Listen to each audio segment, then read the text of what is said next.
Bom dia, alunos do segundo ano do ensino médio da Escola de Educação Básica Nossa Senhora da Salete. Então, estou aqui hoje para deixar uma revisão sobre o conteúdo filosofia no período moderno para vocês, tá?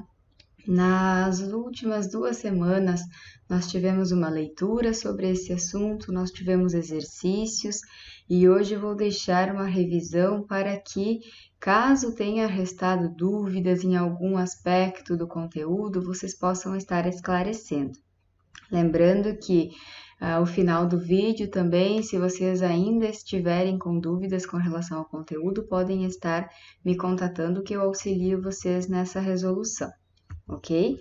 Então, a filosofia no período moderno, ela vai ter uma característica bastante diferente de conhecimento do que aquilo que nós vimos no período medieval e em períodos anteriores também, né? Então, nós vimos no período medieval o quanto o ser humano perdeu sua autonomia, o quanto a filosofia esteve ligada a religião, o quanto a filosofia perdeu sua autonomia na produção de conhecimento, se tornou uma filosofia cristã por intermédio dos padres, pelos movimentos da patrística e da escolástica.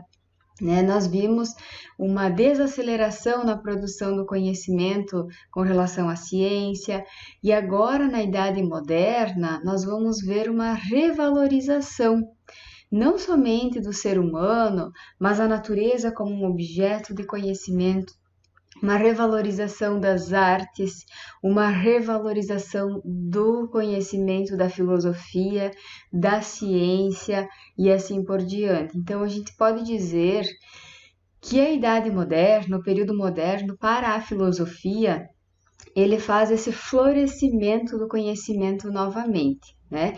Então, a filosofia, nesse período, ela vai nos mostrar as grandes transformações que o pensamento trouxe, que o conhecimento trouxe para este momento, né?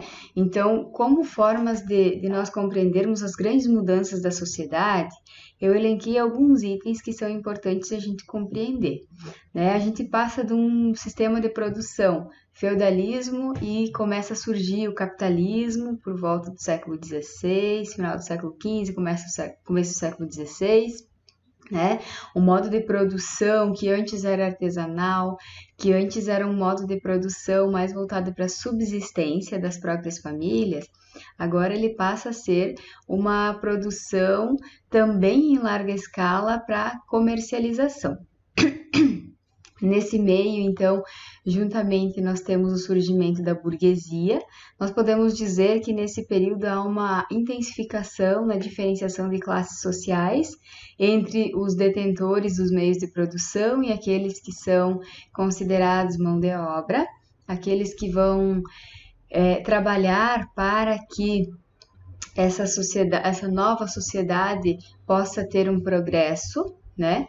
Outra característica, nós temos a formação dos estados nacionais modernos e com isso nós temos uma reformulação das concepções políticas, né? A gente sabe que no período medieval a política ela esteve atrelada à religião, então eram duas esferas que não se diferenciavam, e agora há essa diferenciação, onde vão surgir novos regimes políticos, novas formas de pensar a organização da sociedade, que até então estavam ausentes.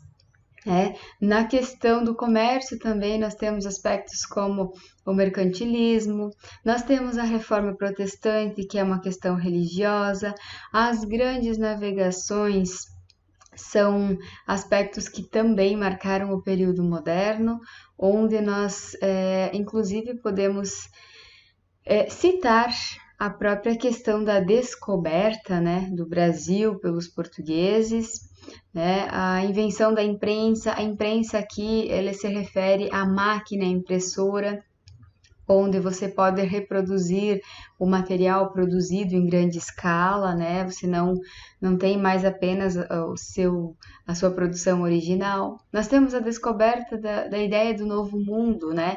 As grandes navegações, elas proporcionaram a descoberta de novos lugares, de riquezas para se explorar mundo afora. E também nós temos a ideia do movimento renascentista. Tá? Então, as principais características da filosofia moderna, filosofia enquanto forma de conhecimento. Se nós estudarmos na história ou na sociologia, nós vamos ter aspectos complementares ou aspectos que não vão estar sendo citados aqui, mas eu vou me ater hoje a aspectos que são relacionados à filosofia, tá? Então, nós temos aspectos como o antropocentrismo e o humanismo. O que são esses aspectos? Um pouco mais adiante eu vou falar mais sobre eles, mas para antecipar, esse período ele mostra como o ser humano ele se torna o centro das atenções, o centro da produção do conhecimento, onde o ser humano é responsável pelo desenvolvimento da sociedade. Então, deixam-se de lado as crenças que antes eram baseadas em Deus, de que Deus tinha a predestinação para o ser humano, e agora o ser humano é o centro, ele é o responsável pelo seu eu, pela sua construção de vida no ambiente em que ele vive. A ideia do cientificismo. Então, nós temos a questão do conhecimento científico que volta com grande força nesse período moderno. E em muitos momentos, inclusive filosofia e ciência se confundem, porque nós vamos ver alguns filósofos do período moderno, nós vamos ver que às vezes eles são mais reconhecidos pela ciência do que na filosofia. Por isso que às vezes filosofia e ciência elas se confundiam, porque são formas de conhecimentos que andam juntas no período moderno. Tá? Nós temos formas de conhecimento voltadas para o racionalismo e o empirismo, que são duas correntes, alguns consideram opostas, outras consideram complementares, né? O racionalismo considera como conhecimento aquilo que pode ser comprovado, aquilo que pode ser verificado, aquilo que usa a razão, aquilo que não pode ser questionado, né? Nós temos inúmeras descobertas científicas para citar aqui diante do racionalismo, né? E aí tem a corrente do empirismo também, que considera que as experiências são importantes para que a gente possa chegar ao conhecimento. Um exemplo que envolva o empirismo e o racionalismo para vocês compreenderem. Quando é desenvolvida uma vacina ou um novo medicamento para tratamentos de doenças em seres humanos, nós precisamos fazer inúmeros estudos, fazer inúmeros testes, né? Isso é a parte do empirismo, é quando nós temos um conhecimento que ele precisa da experiência, ele precisa de um teste, ele precisa de um caminho percorrido para ser comprovado. Agora, quando nós temos a descoberta desse medicamento e ele passa a ser usado como regra geral, a gente tem uma compreensão de conhecimento racionalismo, ou seja, ele foi um conhecimento comprovado, ele foi um conhecimento que passou pela experiência e agora ele não pode mais ser questionado. Por quê? Porque ele é considerado como eficaz, como verdadeiro, tá? A liberdade e idealismo, concepções que também permeiam o período moderno, né? O ser humano busca sua liberdade, principalmente da esfera religiosa, onde ele se torna capaz de cada vez mais ser autônomo, de buscar o seu conhecimento, de buscar sua compreensão de mundo por si mesmo, sem depender dos dogmas da igreja. Nós temos a ideia do renascimento e do iluminismo, né? Esse renascer do novo homem, renascer de um conhecimento que entre os gregos antigos já estava presente, mas que agora se torna cada vez mais necessário. O renascimento das artes, né? Então a ideia do iluminismo agora, o período moderno é conhecido como o período das luzes, né? Onde nós vamos ter cada vez mais essa iluminação do conhecimento para a vida humana, para o agir humano. E a filosofia se torna laica agora. Se no período moderno a filosofia se tornou uma filosofia cristã, agora a filosofia não depende mais dos preceitos religiosos, ela se torna independente. Tá? Então, quando a gente pergunta o que é ser moderno, a gente pode ter inúmeras compreensões, né? A gente pode ter inúmeras explicações, né? Hoje, em pleno ano 2020, se nós questionarmos o que é ser moderno, para pessoas de diferentes idades, nós podemos ter diferentes concepções, diferentes respostas, né? Mas quando a gente se refere ao período da filosofia moderna, o que é ser moderno, então? Falar em modernidade é, na maioria das vezes, fazer referência, então, àquilo que eu comentei há pouco, que é um período chamado século das luzes, né? É esse movimento do conhecimento que exalta a capacidade humana de conhecer e de agir. Então, é esse período que vai dizer que o ser humano, novamente, é capaz de produzir conhecimento por si só. Considera-se a maioridade do ser humano, né? Onde, se antes ele tinha uma obediência moral à religião, agora ele tem uma autonomia ética e moral, ou seja, agora o ser humano passa a escolher por si só os seus atos, sejam eles bons ou não, e os seus atos vão passar a ser julgados pela sociedade no que a gente vai conhecer como ética e moral. Antes, o que era certo ou errado, lá no período medieval, era determinado pela igreja. Agora, então, é o próprio ser humano que vai determinar o que para si é certo ou errado, tá? Ainda nós temos que compreender que para ser moderno nós temos essa mudança de pensamento, né? O pensamento teocêntrico, o que é teocêntrico? Teo vem de Deus, né? Deus como centro, que era considerado o período medieval, também se considerava que era uma infância da humanidade. Por que infância da humanidade? Uma característica que determinava que o ser humano precisava ser obediente às regras religiosas, às regras vindas de Deus, né? Uma obediência a essa autoridade vinda de Deus que estava sempre presente na sociedade. Então, no período moderno, nós temos uma grande modificação, né? O critério de autoridade, ou seja, a quem obedecer, ao que obedecer, passa a ser uma compreensão racional.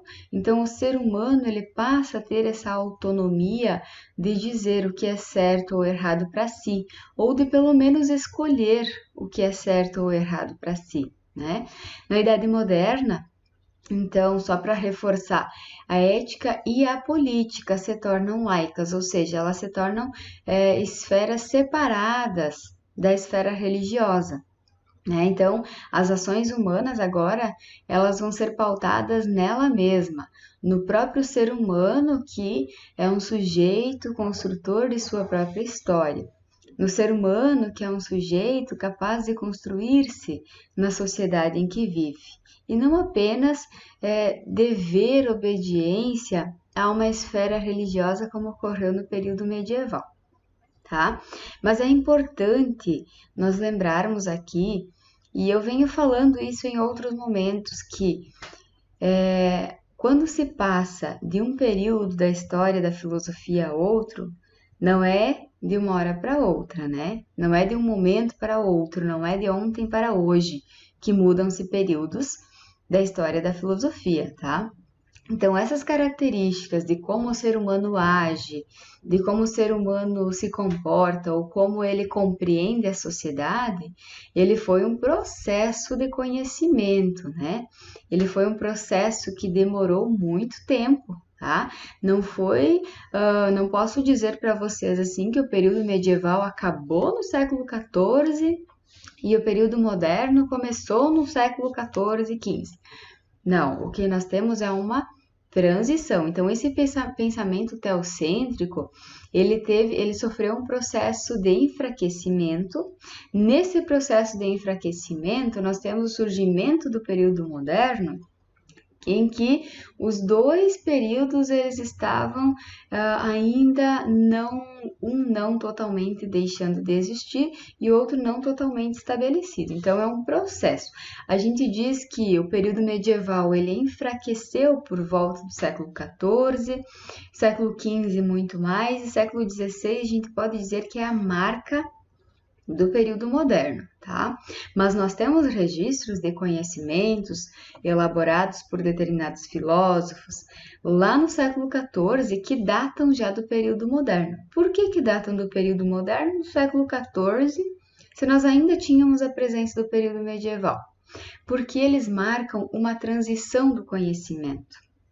Tá? Eles marcam um momento em que nós podemos usar um termo, se atreveram a produzir um conhecimento diferente daquele que era aceito na época pela igreja, né?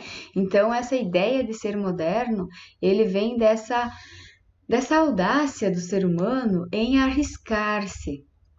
Muitos foram perseguidos pelas inquisições, né? Muitos foram perseguidos pela igreja, muitos foram condenados e mortos, né? Neste período, muitos foram presos porque não se poderia necessariamente contrariar a igreja, mas muitos também conseguiram ser ouvidos, conseguiram que suas teorias fossem adiante, tá? Então, uma outra característica que nós temos presente no período moderno é o homem como indivíduo e senhor da natureza. O que é isso? O que significa o homem como um senhor da natureza? Tá?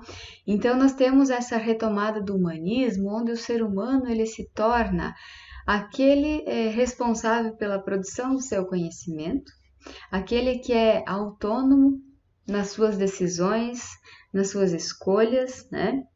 E aí nós vamos ter uma produção do conhecimento que vai estar baseado na natureza, mas nós já vamos ver isso, tá? Então nós temos uma reflexão ética que se torna importante, que aí vem a ideia da autonomia humana, por isso que o ser humano pode escolher o que fazer, pode inclusive usar-se da natureza como seu objeto de conhecimento. Então esse novo homem, ele nasce, dá para se dizer nasce, né? Mas ele surge nesse período com esse desejo de emancipação. O que é emancipar-se? Tornar-se autônomo, tornar-se desligado, principalmente aqui, nós nos referimos à questão religiosa. Então, o homem, em vez de apenas aceitar que o seu destino está traçado por Deus, ele vai traçar seu próprio caminho, seu próprio modo de viver em sociedade em busca do que a gente chamaria de destino, né? Pelo período medieval. Então, nesse sentido é que a filosofia moderna ela vai reconhecer o poder da razão humana, de você criar um conhecimento, de você defender, de você argumentar, de você mostrar esse seu conhecimento ao mundo e principalmente de você ser reconhecido por esse conhecimento, seja ele de qual natureza for, né? Como algo importante para essa época, tá? Então, nós temos aqui como dois elementos importantes também que se destacam a individualidade e a subjetividade. O que são essas duas características, né? O ser humano ele se torna aquele ser capaz de opinar, capaz de argumentar por si só, né? O ser humano, quando a gente fala em subjetividade, é importante a gente, para diferenciar de outras formas de conhecimento, lembrar dos dois termos objetivo e subjetivo. Objetivo é um conhecimento exato, objetivo é um conhecimento certo, objetivo é algo que nós não podemos questionar. Por exemplo, o ensino da matemática, 2 mais 2 são 4. Né? Nós não podemos necessariamente mudar a resposta, porque nós temos algo que é certo, que é objetivo.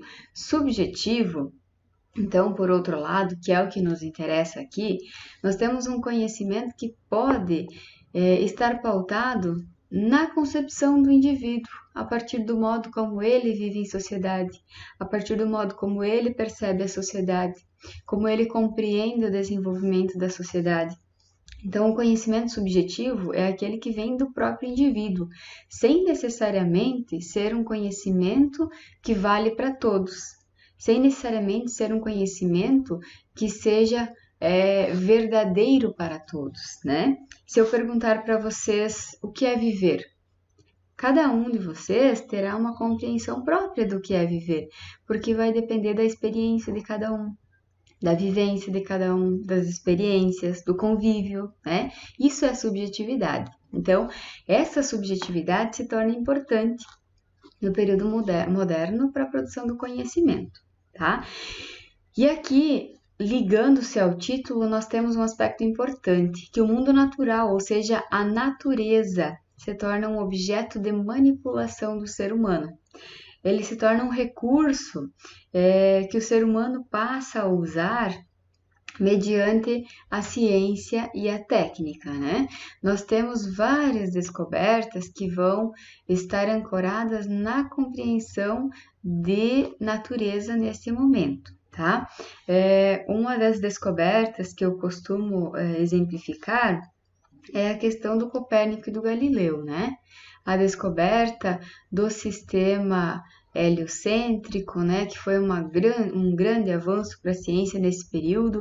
Né? Nós temos outras descobertas que vão beneficiar principalmente a questão industrial, já que mais tarde nós temos as grandes revoluções no período moderno, né, e assim por diante. Tá? Então, nesse sentido, a sociedade ela passa a usar a sua razão, ou seja, o seu conhecimento de uma maneira técnico-científica. Então, os outros seres, ou seja, a natureza, né? Os recursos naturais, né? A matéria-prima, eles são usados, são colocados a serviço do ser humano. E aí nasce a ideia de um progresso, nasce a ideia de transformação dessa natureza em favor do ser humano, onde não se pensa que um dia esses recursos naturais vão se esgotar, né? Então, parte-se da ideia de que o progresso ele está chegando, de que o progresso ele está diante dos olhos humanos e que há uma inesgotabilidade desses recursos, né? Então, o capitalismo, ele carrega esse ideal, né? Para se utilizar do máximo que se pode dos recursos naturais, né? E a partir disso nós temos, como eu comentei recentemente, as revoluções, né? Que passam a cada vez mais, por exemplo, a Revolução Industrial, cada vez mais a ter um papel no desenvolvimento da sociedade, né? Um papel na evolução, vamos dizer assim, nesse progresso que a sociedade passa a ter. Por isso que o período moderno ele é um período de bastante ênfase na história e na própria história da filosofia, porque é o período onde a gente pode dizer que há uma eclode o conhecimento, né? Um conhecimento que antes estava guardado, que antes estava escondido, agora ele pode voltar a ser visto, né? Então, também nós temos nesse período associado ao capitalismo uma compreensão de que os seres humanos passam a buscar seus direitos individuais, passam a buscar o seu espaço individualmente, mas para isso eles precisam de pactos sociais. O que são esses pactos sociais? Acordos sociais, né? O surgimento das sociedades organizadas por leis, onde você pode agir individualmente ou coletivamente, mas os seus interesses eles são particulares, né? Então, associado a esse modo do ser humano perceber-se na sociedade como alguém que pode se desenvolver, como alguém que pode buscar ser mais, ele também vem carregado de um surgimento de uma forma política de organização da sociedade, que também se tornou importante nesse período da história da filosofia, tá? Então, só para destacar aqui, nós temos aspectos científicos, que são fundamentais aqui, nós temos aspectos filosóficos, nós temos também aspectos políticos, sociais e econômicos que destacam o período moderno, né? Então, nós vamos ter agora, nesse período, um florescimento, nós podemos dizer assim, da sociedade em vários aspectos, né? Uma transformação, uma evolução, tá? Então, o próximo tópico que nós temos aqui é a historicidade e a subjetividade. O que significa historicidade? O que significa, então, essa ideia da subjetividade, né? Que é uma compreensão própria, um conhecimento próprio, uma visão de mundo própria, associada à historicidade. Então, o homem moderno, ele se torna um homem sujeito, ele se torna um homem emancipado e ele se torna livre das predestinações. O que são predestinações? Acreditar que sua vida está traçada por um Deus, por um ser superior, né? Então, o homem, ele se torna um sujeito histórico, ele se torna um ser visto como construtor do seu próprio destino, da sua própria vida, né? Essa ideia de um sujeito histórico é o que vai nos mover em direção de compreender, então, o que é essa historicidade. Há, nesse meio tempo, então, essa ideia de uma revolução espiritual, onde no novo modo de pensar e conceber o mundo como um universo aberto, esse universo passa a ser compreendido, estudado, transformado pelas mãos humanas, diferente do que vinha sendo no período medieval. Tá? Então, a historicidade, ela vai acreditar que não existem verdades eternas, que não existem verdades imutáveis e metafísicas, ou seja, se antes a religião era capaz de organizar os homens em torno de si, se antes o aspecto religioso era capaz de convencer do seu poder diante da sociedade, agora, com a compreensão da historicidade, nós vamos passar a perceber que a sociedade ela é dinâmica, que os acontecimentos, a sociedade, o próprio ser humano, eles estão em constante movimento, em constante mudança. E a história, ela passa a ser feita pelo próprio sujeito, ou esse sujeito passa a perceber que essa história, ela passa a ser de sua responsabilidade, né? Se antes o destino estava traçado por um Deus, por uma religião, agora é pela responsabilidade do próprio homem, né? E a liberdade? A liberdade é outra característica também que se destaca no homem moderno, né? Primeiramente, a liberdade ou a libertação das formas de alienação, que a gente já vem falando até agora, né? E aí, nós temos também na modernidade a marca de grandes utopias e revoluções. Então, o ser humano ele se sente aberto para ir em busca do novo. E as revoluções, como eu já comentei anteriormente, elas são a marca desse período, né? A Revolução Científica, as revoluções industriais, né? A busca, a luta pelos direitos individuais, direitos sociais, elas são uma marca que a gente pode estar associando à questão da liberdade, tá? E aí, o que mais vem por aí em termos de filosofia moderna? O conteúdo não se encerra por aqui, pessoal. Então, nas próximas aulas a gente vai ver um pouco dos filósofos do período moderno, um pouco do que cada um deles defendeu, achou importante para a filosofia, o que cada um deles destacou em termos de produção de conhecimento e por isso se tornou conhecido na filosofia, na matemática, nas ciências de maneira em geral. Nós temos algumas escolas filosóficas. O que são essas escolas filosóficas? São linhas de pensamento que se destacaram, né? Então, esses filósofos, eles vão estar associados a essas linhas de pensamento, a essas formas de construção de conhecimento que foram importantes para esta época, ok? Então, um grande abraço para vocês. Por hoje era isso e aguardem o que vem por aí. Até a próxima!